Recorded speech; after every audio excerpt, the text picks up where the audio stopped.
लोकप्रतिनिधी इतका बारकाईने बोलू शकतो, अभ्यास करू शकतो असे जुन्नरचे लोकप्रिय आमदार अतुलजी,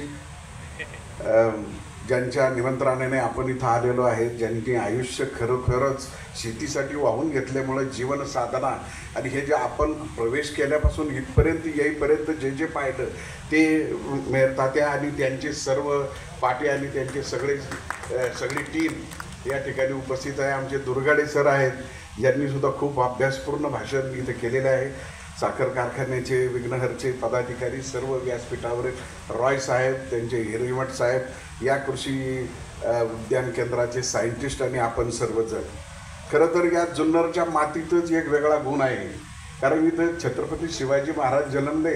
त्यांचे शेतीविषयक विचार काय आहेत आपल्याला जाणून घ्यायचं असेल तर त्यांच्या वेळेला दुष्काळ पडला होता आणि शेतकऱ्यांची सगळी बैलं गेली. मग त्यांनी त्यावेळेला सरकारी तिजोरीतून तेलंगणातून बैल आणून शेतकऱ्यांना दिली होती, कारण शेती जगली पाहिजे. अशा मातीमध्ये हा राजा जन्मला आहे. दुसरं, जे गव्हर्नर हाऊस जिथं आता पुणे विद्यापीठ आहे, तिथलं पाणी त्यावेळेला खापरातून नेलं जायचं म्हणून महात्मा फुलेंनी ज्या शेतकऱ्याचा आसूड त्या पुस्तकात लिहिलंय की आता थारोळ्यापासून वाफ्यापर्यंत पाणी खापरातून गेलं पाहिजे. ते सुद्धा फुले जो ओतूरला येऊन डोंगरे पाटलांचे तिथे सत्यशोधक समाजाचं पहिलं अधिवेशन घेतलंय. म्हणजे जुन्नरचं नातं काय श्रेष्ठ आहे आणि या मातीमध्ये काय गुण आहे त्याच्यासाठी मी आहे. परंतु आता आपण पाहिलं तिथपासून येईपर्यंत मोठं भाषण करण्यापेक्षा नुसतं पाहत जरी आलं तरी आहे. पुण्याला, नाशिकला मोठमोठ्याने मोशीलाही प्रदर्शनं होतात, पण ते काय करतात, इथून उचलून नेऊन तिथं ठेवतात. त्याचं जे मूळ राहत नाही. आत्ता इथे जे केलंय शास्त्रज्ञांनी त्यांच्या आणि त्यांच्या टीमच्या मार्गदर्शनाखाली बांधावरच सगळं बघायला मिळतंय. तो इंटिग्रेटेड फार्मिंगचा मॅडमनी समजून सांगितलेला प्रयोग जर या विकेने उद्या फार्म हाऊस करणाऱ्याला किंवा गच्चीवर जे परसबाग करतात त्यांना कन्सल्टन्सी जरी दिली तरी अनेक जणांचे आजार कमी होतील आणि विषमुक्त शेतीकडे जाईल. परंतु आपल्याला एक प्रश्न पडतो नेहमी की एवढे सगळं तंत्रज्ञान आहे, एवढं सगळं आहे, तरी सुद्धा शेतकऱ्याचं शेती उत्पन्नाच्या बाबतीमध्ये प्रश्नचिन्ह सुटत नाही.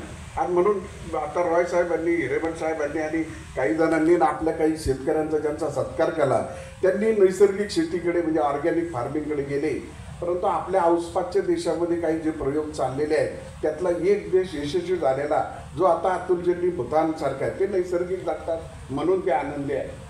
आणि तिकडे श्रीलंकेने तो प्रयोग आणून तोडून केला समजून न घेता, तर त्यांच्यामध्ये ते प्रॉब्लेममध्ये आले. परंतु याच्यामध्ये शेतकऱ्यांच्या उत्पन्नाच्या बाबतीमध्ये कितीही चांगली रसायनं आली, कितीही काही झालं, बियाणं चांगली आली, पण एक घटक जो आपल्याला लक्षात घेणं गरजेचं आहे, ते 2-3 शेतकऱ्यांनी त्याच्यासाठी काम केलं, ते म्हणजे मधमाशांचं परागीभवनद्वारे.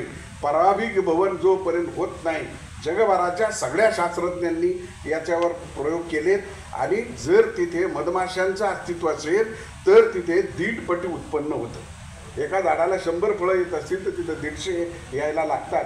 तर तो प्रयोग होणं गरज. परंतु त्याला दुसरा प्रॉब्लेम आहे, आपण जे औषधं फवारतो त्याने जर तिथं मधमाशांचं जर आपण पेटी ठेवली तर हजारो माशा मरून पडतात.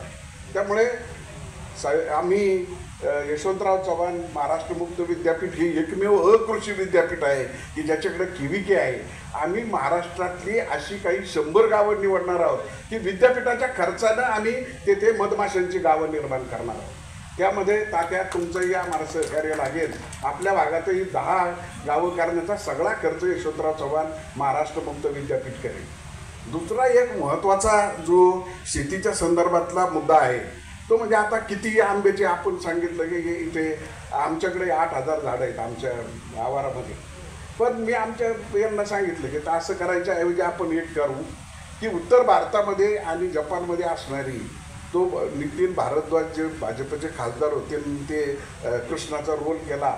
त्यांनी फार्म हाऊसवर नूरजहा जातीचा आंबा लावला आहे आणि नूरजहा जाती नेटवर जा तुम्ही बघा, त्याला जर आंबे आले तर 4 बाजूनी 4 सिक्युरिटी लावा लागतात. त्या ॲग्रिकल्चर तज्ज्ञांना माहिती आहे नूरजहाचं काय, एक फळ त्याचं केवढ्याला जातं, लाख रुपयाला असतं. मग असे प्रयोग आपण जर केले तर कुर्डवाडीच्या एका शेतकऱ्यांनी पिस्त्याचा प्रयोग केला आहे आणि गुजरातमध्ये सगळीकडं कच्छमध्ये आता वातावरणाचे तापमान वाढल्यामुळं त्यांनी सगळीकडं गुजरात सरकारनं खजुराचं उत्पादन सुरू केलं. एका एकराचं 12 लाख रुपये उत्पन्न मिळतं. 10 एकर केलं 70% अनुदान आहे. 2,500 रुपयाला जरी एक रोप मिळत असलं, अरबस्थानातली खजूर आता आपल्याकडे तयार होते आणि ती येते. असेही प्रयोग शेतीमध्ये होणं गरजेचं आहे, खूप मोठ्या संख्येने करायचे आहेत. मियाझाकी जो आंबा आहे तो तर 3 लाख रुपयाला का 1 लाख रुपयाला फळ आहे. तो तात्यांना माहिती असणार मियाझाकी. आणि त्या मियाझाकीसाठी तुम्ही सांगितल्याप्रमाणे ते रितेश भारद्वाजबरोबर बोलत असताना ते म्हणजे मी ते सुद्धा 5 रुपये जपानवरून मागितले आणि त्यासाठी वशिला कोणाचा लावला तर जयशंकर जे विदेश मंत्री आहेत त्यांची मिसेस जपनीज आहे आणि मग तिथून त्यांनी ते मॅनेज केलं आहे, कारण ते रोप मिळालं पाहिजे. असे प्रयोग जर झाले तर मला असं वाटतं की तरच आपल्याला पुढच्या काळामध्ये इतकं सगळं तंत्रज्ञान आहे, ज्ञान आहे, अभ्यास आहे, पण शेतकऱ्यांचं जीवन बदलणं हा तितकाच त्यातला महत्त्वाचा. जी तळतळ आता प्रत्येकाने बोलून दाखवली तर त्यातला काही धोरणात्मक भाग आहे.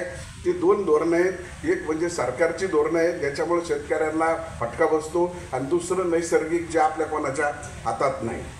आता प्रश्न दुसरा एक असा आहे की नाशिकला मी गेल्यापासून शेतीचा जरा वेगळ्या पद्धतीने व्यावसायिक पद्धतीने घेतो. तर सह्याद्री जे प्रयोग आहे तो अत्यंत यशस्वी प्रयोग आहे. एका शेतकऱ्याचं विलास शिंदे नावाच्या शेतकऱ्याने केलेला आहे. तसे प्रयोग शेतकऱ्यांना बघायला मिळाले पाहिजेत उत्पादनाच्या बाबतीमध्ये. आणि मग शेतकऱ्यांनी इथे आपण पाहिला तो रेड ग्लोब म्हणून जो लाल लाल गोल जो द्राक्ष पाहिला तर तो कॅलिफोर्नियाचा आहे. ज्या शेतकऱ्यांनी किंवा कंपनीने विकसित केले त्याला रॉयल्टी द्यावी लागते, म्हणजे त्याचा पेटंट झालेला आहे. मग आपल्या शेतकऱ्यांनी आत्ताच अतुलजीने बोलताना सांगितलं का आमच्या इथला एक वेगळा आंबा आहे, त्याची टेस्ट वेगळी आहे. ती जर लॅबला तपासली आणि आपल्या सायंटिस्टनी जर शेतकऱ्यांना असं केलं की ही वेगळं टेस्ट आहे, याला वेगळं थोडंसं केशर 1 केशर 2 नाव देऊन त्याला जर पेटंट घेतला तर त्या शेतकऱ्यांनी ज्यांनी विकसित केलं ते आहे. आपल्याला सोनाकाचा उल्लेख संजयजींनी केला, त्याच्यामध्ये